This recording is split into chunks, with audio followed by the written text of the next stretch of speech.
Congratulations on surviving another season. Only just in the nick of time. Yeah. Well, you survived, but not everybody, unfortunately. I know.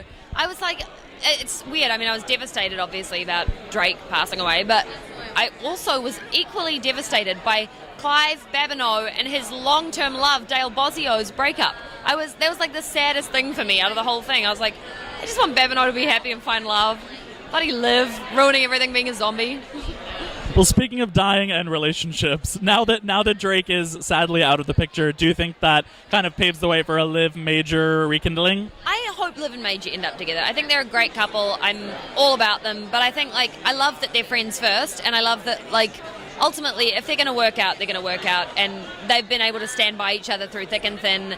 It's a really complicated thing. It's like she's grieving 2 dead boyfriends. It's not that easy to just jump straight back in with Major, but I think ultimately they're really great for each other and kind, and they love each other. So, yeah, I hope so. I think Liv is just leaving a trail of really good-looking bodies in her wake. I know. Who's next? Nobody wants to get cast as Liv's love interest. They know where they're going.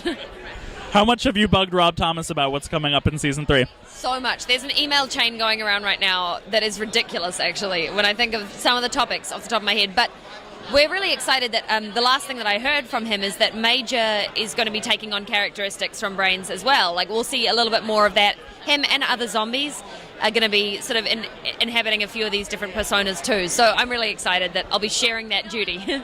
Very cool. What are we to make of this new zombie leader that we met at the end of the finale?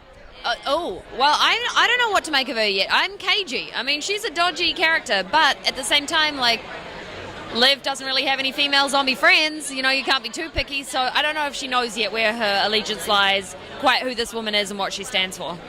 And are we trusting Blaine that he really lost his memory, or do we think he's faking it? I mean, I just don't trust David Anders, so, he is a villain through and through, but I mean, yeah, I guess it seems to be so, and he has stood by Liv and been really good to her, so he's kind of one of the better friends she has at the moment. That's sad. I know. Slim pickings when Blaine is one of your good mates, isn't it? Oh.